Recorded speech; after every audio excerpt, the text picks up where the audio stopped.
Hello बच्चों।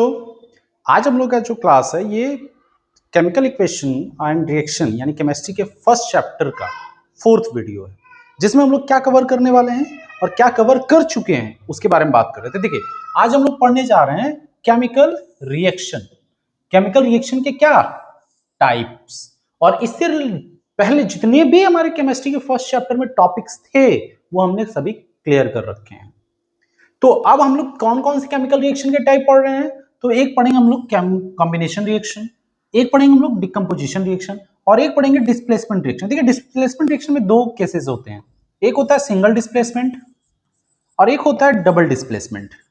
हालांकि आपके बुक में सिंगल डिस्प्लेसमेंट को ही रियल डिस्प्लेसमेंट कह रहा है, ठीक है। और उसके बाद ये दोनों का मिक्सअप रिडॉक्स पढ़ेंगे, ठीक।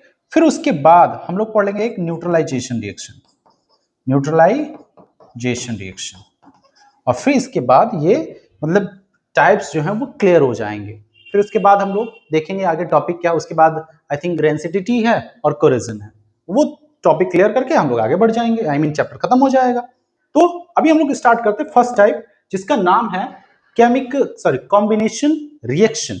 अब देखिए इसमें क्या है, इसमें मैं एक चीज आपको बताता हूं, जो देखिए अगर आप याद करना चाह रहे हो और याद करने की जगह पे आप कुछ उसमें ऐसे कीवर्ड्स अपने दिमाग में इन्वॉल्व कर ले रहे हो जो कि आपको समझने में हेल्प कर दे, या फिर कोई एग्जांपल दिया हो तो उसमें आप आइडेंटिफाई कर लो कि हाँ यही आपका क्या है, वो क्या कॉम्बिनेशन रिएक्शन है। तो देखिए कॉम्बिनेशन रिएक्शन में ऐसा क्या है, इसमें जो प्रोडक्ट होगा, क्या प्रोडक्ट, यानी प्रोडक्ट के साइड सिर्फ ओनली वन सब्सटेंस दिखना चाहिए, ओनली वन सब्सटेंस दिखना चाहिए। अगर उसके अलावा एक से अधिक दिख रहे हैं, मतलब एक से अधिक आपको प्रोडक्ट में सब्सटेंसेस दिख रहे हैं या एलिमेंट्स दिख रहे हैं, तो समझिए कि वो कॉम्बिनेशन तो हो ही नहीं सकता। तो कॉम्बिनेशन क्या होगा, तो प्रोडक्ट में आपको क्या दिखना चाहिए, सिर्फ और सिर्फ एक सब्सटेंस दिखना चाहिए, तो वो हमारा हो जाएगा क्या, कॉम्बिनेशन रिएक्शन। अब थोड़ा सा हम लोग क्या करते हैं, अगर मान लीजिए कि कॉम्बिनेशन रिएक्शन का एग्जाम में पूछ देता है, नॉर्मली दो मार्क्स और 3 मार्क्स में पूछ देता है कि भैया कॉम्बिनेशन रिएक्शन क्या है, तो उसको हम लोग देख लेते हैं डेफिनेशन कैसा लिखेंगे। देखिए, those reactions in which two or more substances combine, यानी क्या होंगे, जुड़ेंगे, कंबाइन क्या करने के लिए, फॉर्म करने के लिए, क्या फॉर्म करने के लिए भैया, अ सिंगल सब्सटेंस, क्या, एक सिंगल सब्सटेंस। मैंने कहा ना कि प्रोडक्ट में सिर्फ और सिर्फ एक सब्सटेंस अगर दिख जाए तो वो क्या हो जाएगा, वो क्या कहा जाएगा, कॉम्बिनेशन रिएक्शन कहा जाएगा। जैसे एग्जांपल आपको बता दूं कि यहाँ पे मैग्नीशियम है, ऑक्सीजन है, रिएक्ट करके मैग्नीशियम ऑक्साइड बना रहा है। अब यहाँ पे देखिए सिर्फ और सिर्फ एक ही सब्सटेंस दिख रहा है, अगर यहाँ पे प्लस में कुछ और दिखता तो वो कॉम्बिनेशन ना होता, वो दूसरा बन जाता है। यानी कि इसमें कीवर्ड क्या है कि भैया जो प्रोडक्ट बनेगा ना वो एक सिंगल सब्सटेंस रहेगा, क्या रहेगा, सिंगल सब्सटेंस रहेगा, तो उसे हम लोग क्या कहेंगे, तो उसे हम लोग कॉम्बिनेशन रिएक्शन कहेंगे, ठीक। अब दूसरा एग्जांपल हो गया कि अगर कैल्शियम ऑक्साइड, जिसको हम लोग लाइम और क्विक लाइम भी कह सकते हैं, वाटर के साथ रिएक्ट करता है तो कैल्शियम हाइड्रोक्साइड बनाता है, जिसको हम स्लेग्ड लाइम भी कहते हैं। अब यहां पे भी आप देख रहे हैं कि एक सिंगल सब्सटेंस ही बन रहा है, एक सिंगल सब्सटेंस ही बन रहा है, तो इस रिएक्शन को हम लोग क्या कहते हैं, कॉम्बिनेशन रिएक्शन कहते हैं। आप देख सकते हो कार्बन और ऑक्सीजन ये एक दूसरे से रिएक्ट करके कार्बन डाइऑक्साइड बनाता है, यहां पे भी एक सिंगल सब्सटेंस ही बन रहा है। तो ये सभी क्या है, एग्जाम्पल है कॉम्बिनेशन रिएक्शन के। हाइड्रोजन आप लिख सकते हो, हाइड्रोजन और ऑक्सीजन दोनों रिएक्ट करके वाटर बनाते हैं, ये भी एक क्या है, क्या कॉम्बिनेशन रिएक्शन का एग्जाम्पल है। क्लियर बेटा, तो ये हो गया कॉम्बिनेशन रिएक्शन का डेफिनेशन, साथ में एग्जांपल और की फीचर्स जिसकी वजह से आप पहचान पाओगे कि कॉम्बिनेशन रिएक्शन कौन है। अब आगे चलते हैं, अगला जो टॉपिक है वो है डिकम्पोजिशन रिएक्शन। डिकम्पोजिशन का मतलब होता है बेटा डिस्ट्रॉय, डिस्ट्रॉय, डिस्ट्रॉय मतलब वो अपने आप को डिस्ट्रॉय करेगा, अपने आप को खत्म करेगा।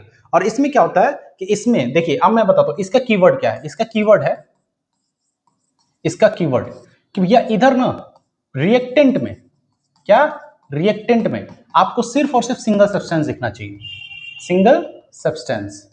उसके अलावा अगर दिखा तो समझिएगा कि वो डिकम्पोजिशन हो ही नहीं सकता, वो डिकम्पोजिशन हो ही नहीं सकता। जैसे मैंने बोला कि those reactions in which a compound splits up into two a more simpler substances. अब देखिए इसमें क्या होता है डिकम्पोजिशन में कि एक बड़ा मॉलिक्यूल होगा और वो टूटेगा और टूटकर एक से अधिक एक से अधिक क्या सब्सटेंसेस का निर्माण करेगा या एक से अधिक मॉलिक्यूल का निर्माण करेगा, तो उसे हम लोग क्या कहेंगे, डिकम्पोजिशन रिएक्शन कहेंगे।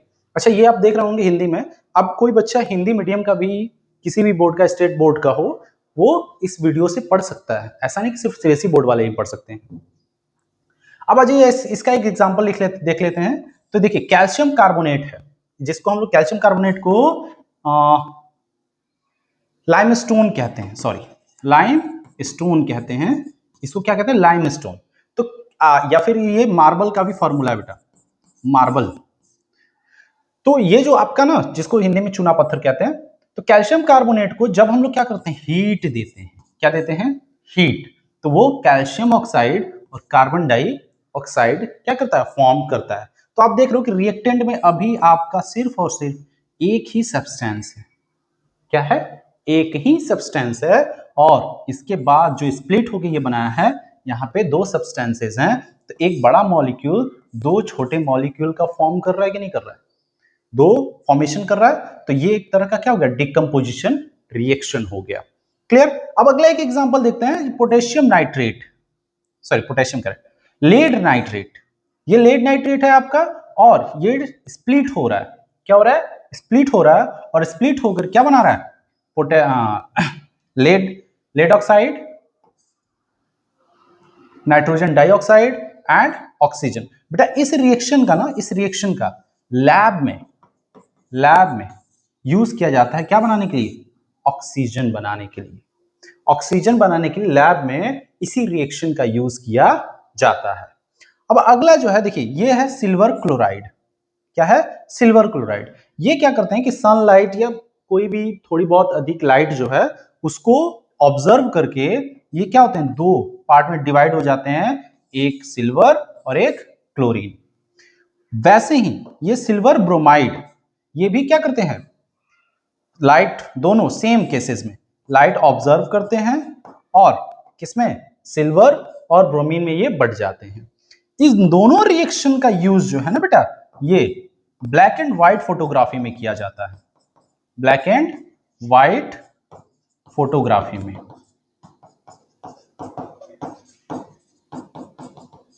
ठीक है, तो ये आपका डिकम्पोजिशन रिएक्शन हो गया। अब देखिए अगर डिकम्पोजिशन, अच्छा आप ही बताइए कि आप अगर मान लीजिए एक आपका मित्र है, आप दो मित्र हो, बहुत अच्छे दोस्त हो, लेकिन आप अपनी दोस्ती क्यों तोड़ोगे, बहुत सारे रीजन हो सकता है कि आपको कोई 1 करोड़ रुपया दे दे और कहे कि उस बंदे से अपनी दोस्ती तोड़ लो, प्रैक्टिकल है आप तोड़ दोगे, निश्चित 1 करोड़ रुपया बहुत बड़ी रकम होती है भाई, तो आप तोड़ दोगे, आखिर क्यों, कोई तो रीजन था। तो वैसे ही ये जो बॉन्ड है आपने यहाँ पे देखा, ये जो अपना बॉन्ड है वो क्यों तोड़ रहा था, हीट प्रोवाइड करने पे। ये अपना बॉन्ड क्यों तोड़ा था, हीट प्रोवाइड करने पे। ये अपना बॉन्ड क्यों तोड़ रहा था, लाइट जो कि हीट भी कंटेन करके रखता है वो तोड़ रहा था अपना बॉन्ड, क्यों, क्योंकि कुछ इनको प्रोवाइड किया जा रहा था। तो ये ध्यान रखिएगा कि जब कभी अगर मान लीजिए आप सिर्फ और सिर्फ हीट प्रोवाइड करने के कारण, हीट प्रोवाइड करने के कारण अगर कोई एक बड़ा मॉलिक्यूल टूटकर दो या दो से अधिक या एक से अधिक क्या बना दे, मॉलिक्यूल्स बना दे, तो उस स्पेसिफिक डिकम्पोजिशन रिएक्शन को हम लोग थर्मल डिकम्पोजिशन रिएक्शन कहते हैं। क्या कहते हैं बेटा, थर्मल डिकम्पोजिशन रिएक्शन। कब केस क्या होना चाहिए कि भाई हीट ही प्रोवाइड होना चाहिए और कुछ नहीं, समझ में आया। अब इसके अलावा जो है, इसके अलावा जो है आपका जो डिकम्पोजिशन रिएक्शन है वो हीट के अलावा भी और अन्य केसेस में होता है, जैसे साउंड एनर्जी का यूज करके होता है, जो वेव होती है। उसके अलावा इलेक्ट्रिसिटी का यूज करके होता है, इलेक्ट्रिसिटी का। और हीट आपने देखा है, हीट का, लाइट का यूज करके आपने देखा, यहाँ पे लाइट यूज होके हुआ। तो हम लोग देख क्या है, हीट का देख लिया, इलेक्ट्रिसिटी का देख लिया, साउंड का भी देखेंगे, और किसका, सॉरी इलेक्ट्रिसिटी का देखेंगे, लाइट का देख लिया, हीट का देख लिया। अब इलेक्ट्रिसिटी में क्या होता है, इलेक्ट्रिसिटी में होता क्या है कि हम लोग पहले एक सेटअप तैयार करते हैं। अब सेटअप मान लीजिए हमने वाटर ले रखा है, क्या ले रखा है, वाटर, वाटर हमने ले रखा है इसमें, और इसमें हमने दो इलेक्ट्रोड एकदम अच्छे से डिप करा के रखा है, एक ये हो गया और एक ये हो गया। इसको अच्छे से एकदम सेटअप कर रखा है, इसमें रॉड लगा रखा है, एक ट्यूब है और इसके अंदर एक रॉड है, ठीक। अब इस रॉड को हमने क्या कर रखा है कि बैटरी से ले जाके जोड़ रखा है, बैटरी से ले जाके जोड़ रखा है, ठीक। अब देखिए जो बड़ा वाला साइन है वो प्लस को इंडिकेट करता है, जो बड़ा छोटा वाला साइन है वो माइनस को इंडिकेट करता है। अब देखिए ये दोनों एक मान लीजिए कार्बन के लिए कार्बन रॉड है, क्या है, कार्बन रॉड है, ये दोनों कार्बन रॉड है, लेकिन बैटरी के दोनों एंड से जुड़े हुए हैं। तो जो कार्बन रॉड किससे जुड़ा हो, नेगेटिव एंड से जुड़ा हो, उसे कैथोड कहा जाता है। क्या कहा जाता है, कैथोड। और जो जो हमारा पॉजिटिव एंड से जुड़ा हो उसे हम लोग एनोड कहते हैं, ठीक है बेटा। अब इसमें क्या होगा कि इसमें इलेक्ट्रिसिटी प्रोडक्शन के लिए हम लोग थोड़ा सा सल्फ्यूरिक एसिड का यूज कर लेंगे, 2-4 बूंद, जिससे इलेक्ट्रिसिटी अच्छे से क्या हो, फ्लो हो वाटर के अंदर। क्योंकि भैया यहाँ पे H2O है, क्या है, वाटर है ना, H2O है। जैसे ही हम इलेक्ट्रिसिटी क्या करेंगे, प्रोड्यूस करेंगे, क्या करेंगे, प्रोड्यूस करेंगे, तो होगा क्या पता है, यहां पे क्योंकि ये एनोड है, ये प्लस वाला है, तो इसमें जो नेगेटिव चार्ज वाला जो एलिमेंट है ना, एटम है, वो इसकी तरफ क्या होगा, अट्रैक्ट होगा, और जो पॉजिटिव वाला है वो कैथोड की तरफ अट्रैक्ट होगा। तो हमारा पॉजिटिव वाला कौन है, हाइड्रोजन, ये पॉजिटिव आयन बनाता है और ये नेगेटिव आयन बनाता है। तो इसमें से जो हाइड्रोजन होगा वो आ जाएगा किस पे, एनोड पे, सॉरी कैथोड पे, और जो ऑक्सीजन होगा वो हो जाएगा एनोड पे। और धीरे धीरे ये गैसेस जो है यहाँ पे इकट्ठा हो जाएंगी, यहाँ पे इकट्ठा हो जाएंगी, ठीक। तो इस तरह से हमने क्या किया, इलेक्ट्रिसिटी से H2O को हमने स्प्लिट कर लिया और क्या बन गया, क्या, हाइड्रोजन और ऑक्सीजन प्राप्त कर लिया। तो इलेक्ट्रिसिटी से हमने क्या किया कि भैया डिकम्पोजिशन रिएक्शन को कंडक्ट किया, और इस डिकम्पोजिशन रिएक्शन को हम लोग इलेक्ट्रोलाइसिस कहते हैं। इस प्रोसेस को क्या कहते हैं, इलेक्ट्रोलाइसिस कहते हैं, ठीक है बेटा। अब इसमें एक क्वेश्चन भी पूछता है, आपके एनसीईआरटी में पूछता है क्वेश्चन कि अगर मान लीजिए सेटअप है तो किसमें मतलब किस ट्यूब में आपके गैसेस की संख्या जो है दुगनी होगी।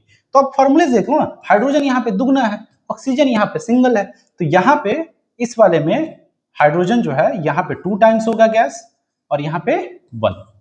तो इस तरह से आप क्वेश्चन का आंसर कर सकते हैं। तो इलेक्ट्रोलाइसिस में क्या होता है ये आपने देखा, क्लियर है।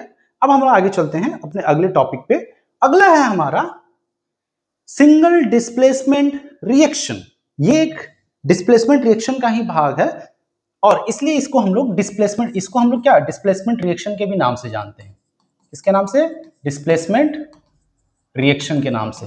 अगर आपको कहीं पे भी डिस्प्लेसमेंट रिएक्शन पूछे तो आप इसी को क्या मतलब समझिएगा कि वो सिंगल डिस्प्लेसमेंट रिएक्शन ही पूछ रहा है, अगर वो डिस्प्लेसमेंट रिएक्शन सिर्फ कह रहा है तो।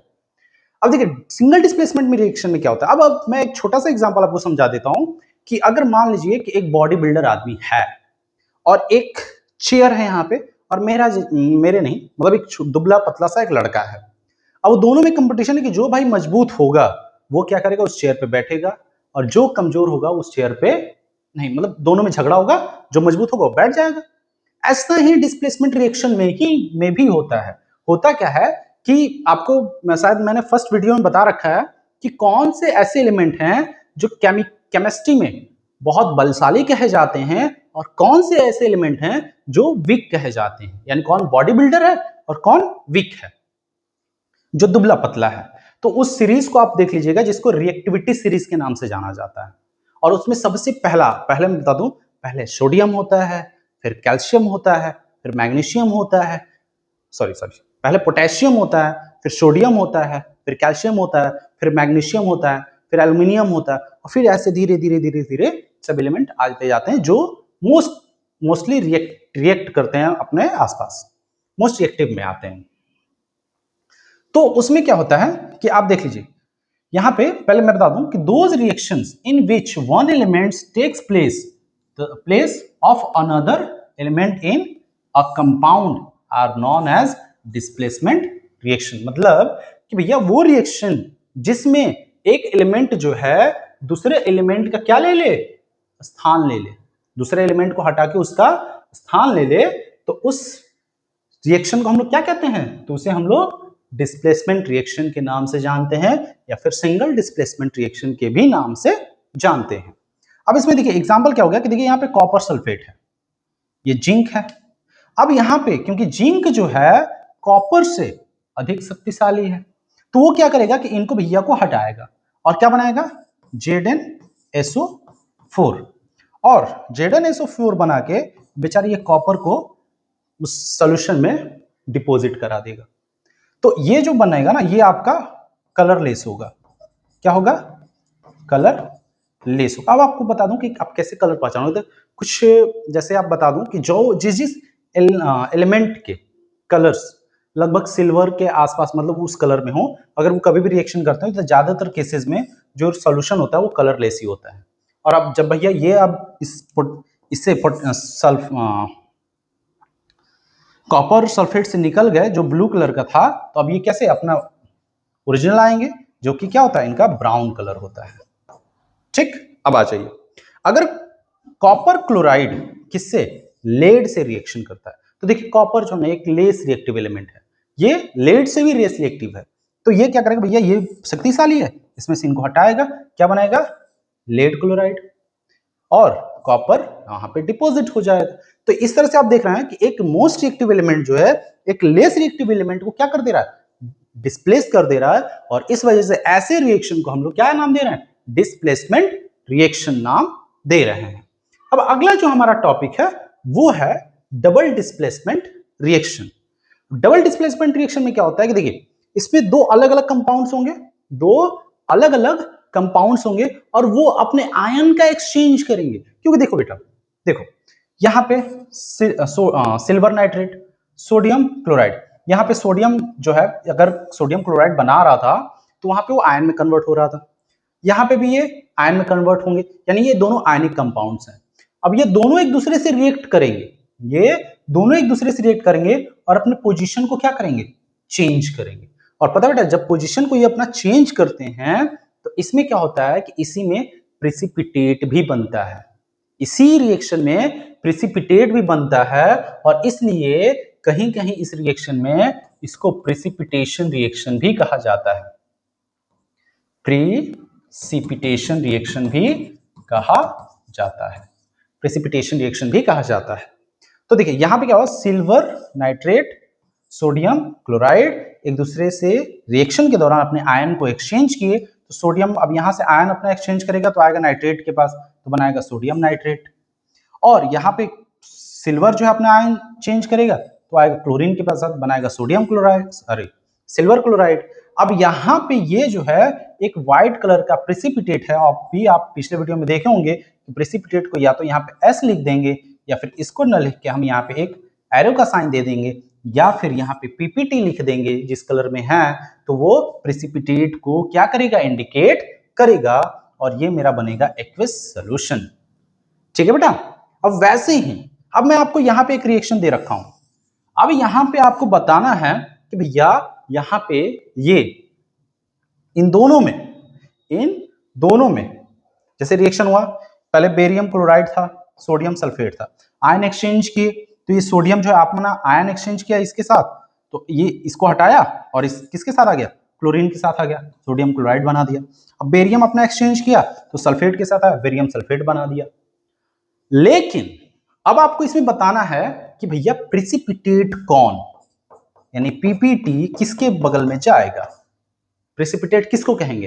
तो मैंने अपने सेकंड वीडियो में, इस लेक्चर के सेकंड लेक्चर में मैंने बताया था, लेक्चर्स के सेकंड जो हमारा लेक्चर है उसमें बता रखा था कि हम कैसे पहचानेंगे, अगर ये दोनों हैं तो हम इसमें कैसे जानेंगे कि कौन है, कौन प्रेसिपिटेट। तो भैया वो आप एक बार वीडियो देख लीजिए ताकि आपको अच्छे से जानकारी हो जाए। और ये आपको बता दूं कि ये जो है ना आपका, ये बेरियम सल्फेट, यही आपका प्रेसिपिटेट प्रेसिपिटेट है, प्रेसिपिटेट है। ठीक है, अब मैं आपको एक और एग्जांपल दे देता हूं। अब मैं एक और एग्जांपल दे देता हूं, आपको बता देता हूं क्या क्या क्या क्या क्या मैं एक एग्जांपल दे दूं कि आपका मान लीजिए लेड नाइट्रेट है। क्या है? Lead nitrate plus potassium iodide. ठीक, ये दोनों रिएक्शन किए, क्या कर दिए? रिएक्शन किए, तो क्या बनेगा भैया? क्या बनेगा? पोटेशियम पोटेशियम नाइट्रेट बनेगा, पोटेशियम नाइट्रेट KNO3 प्लस क्या बनेगा? और क्या बनेगा? Lead lead iodide. क्या बनेगा? Lead iodide. अब आप इसमें बताइए कि कौन सा क्या प्रेसिपिटेट है। अब एक बात मैं बता दूं, अगर अभी भी आपको नहीं समझ में आ रहा तो आप प्लीज मेरे सेकंड वीडियो पे, मेरे चैनल पे जाके सेकंड वीडियो को देखिए और आपको कंप्लीटली समझ में आएगा कि हम कैसे पहचानेंगे कौन प्रेसिपिटेट है और कौन नहीं है। तो मैं आपको बता दूं कि ये रहा आपका प्रेसिपिटेट। ठीक है, अब आगे चलते हैं हम लोग। क्या? डबल डिस्प्लेसमेंट रिएक्शन हो गया। अब अगला देखते हैं मेरा कौन सा है। अगला है मेरा ऑक्सीडेशन रिएक्शन और रिडक्शन रिएक्शन। देखिए, ऑक्सीडेशन और रिडक्शन का कंबाइंड फॉर्म होता है रिडॉक्स, जो रिडक्शन का आर लिया गया है RAD और ऑक्सीडेशन का OX के कंबाइन से मिलकर बना है। तो यानी कि ऐसे कह सकते हैं कि वैसा reaction those reaction in which oxidation and reduction both are taking place, तो उसे हम लोग क्या कहेंगे भैया? उसे हम लोग कहेंगे रिडॉक्स। पहले तो हमने देख लिया कि ऑक्सीडेशन और रिडक्शन क्या है, तब ना रिडॉक्स जानेंगे। तो देखिए, ऑक्सीडेशन और रिडक्शन 3 बेसिस पे आपको पढ़ने हैं। एक हाइड्रोजन बेस्ड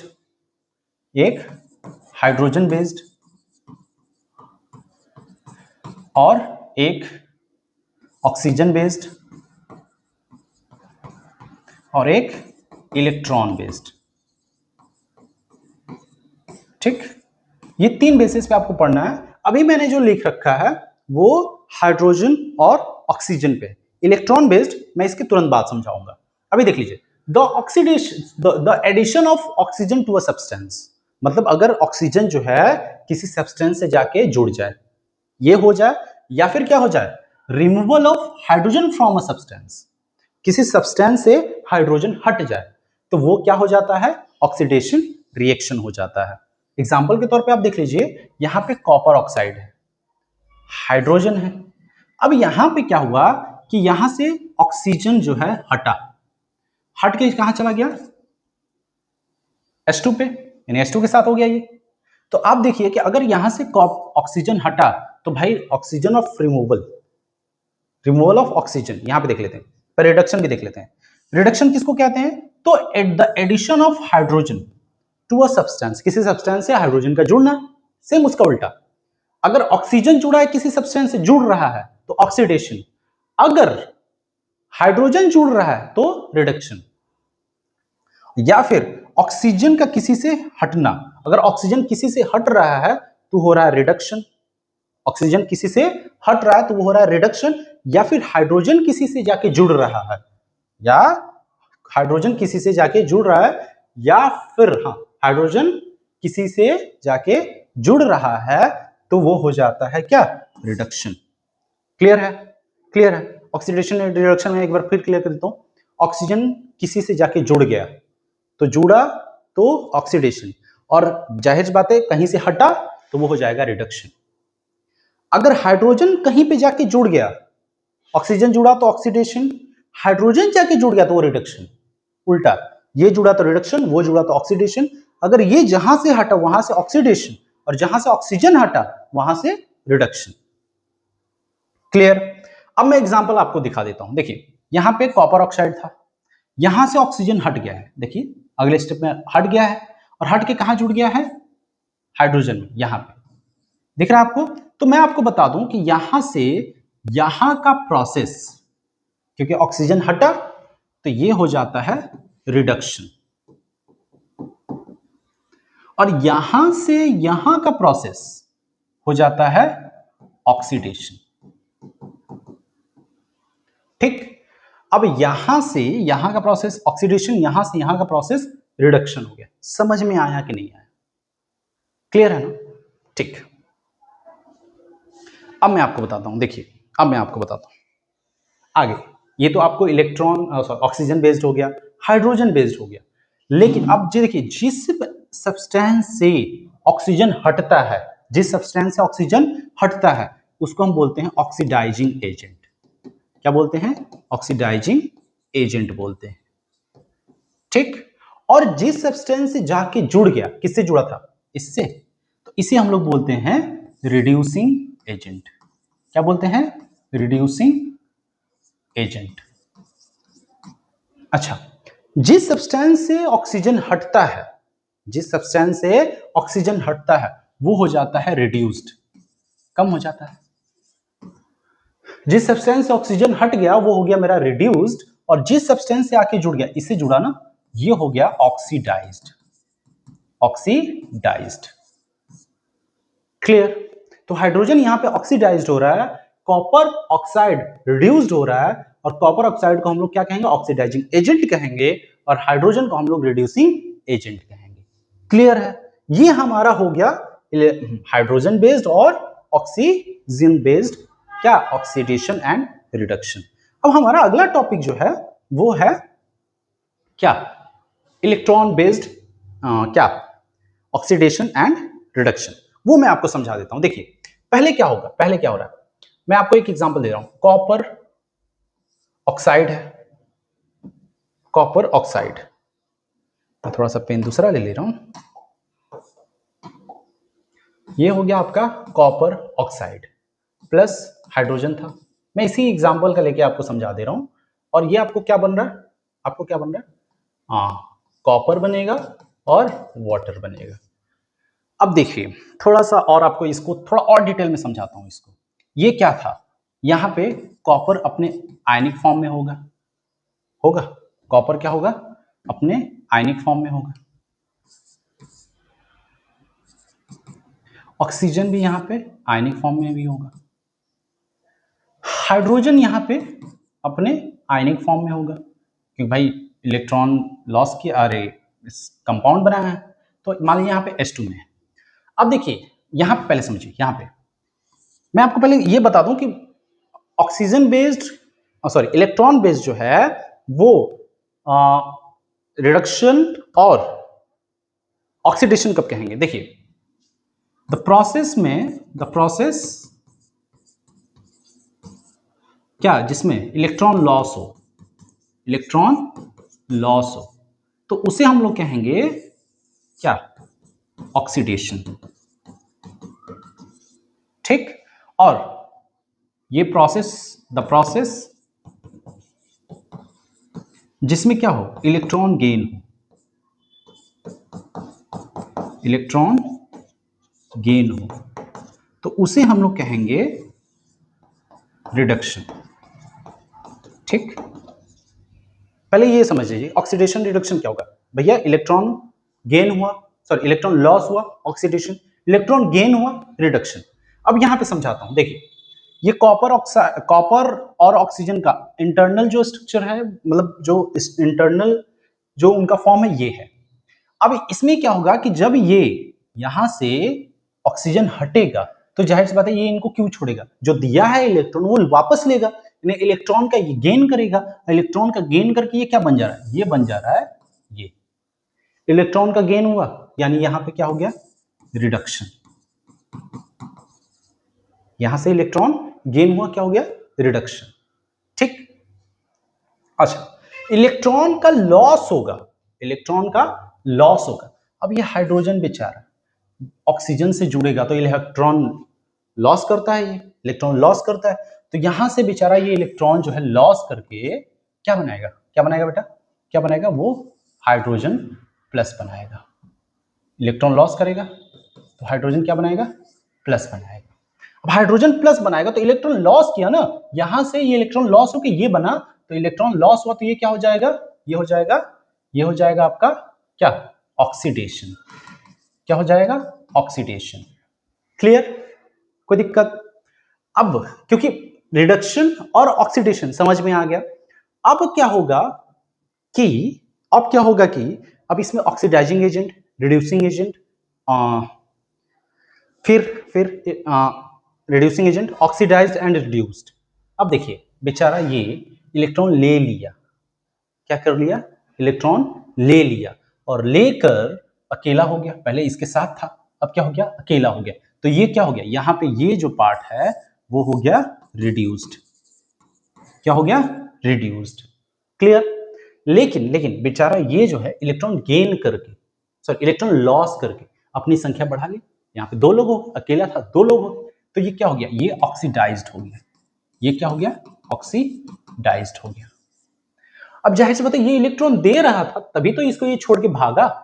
ये इलेक्ट्रॉन दे रहा था, तो जो किसी का संबंध तोड़ दे उसको रिड्यूसिंग एजेंट कहेंगे।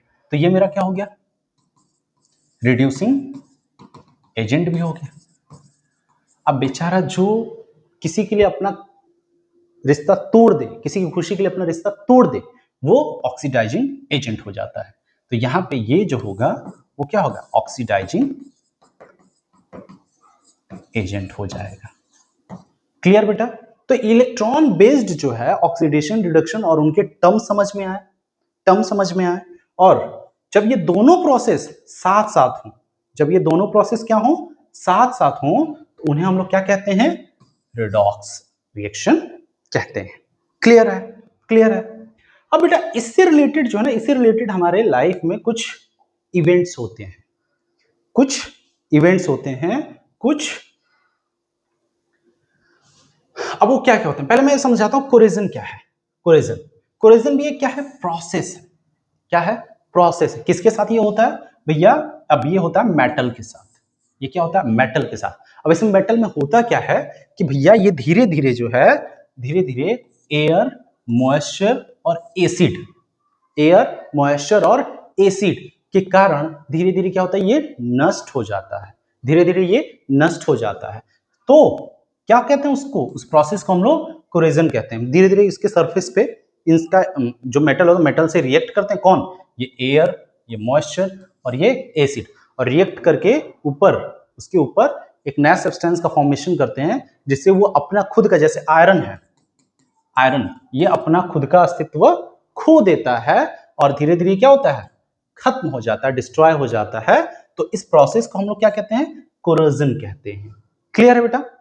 अब देखिए इसी में क्या होता है, रस्टिंग भी होता है। इसी में क्या होता है, अब जब वो सरफेस, उसके सरफेस पे जो नया लेयर बनता है उसको रस्ट कहते हैं और इस प्रोसेस को रस्टिंग कहते हैं। अब रस्ट का जो फॉर्मूला है ना, आयरन रस्ट का,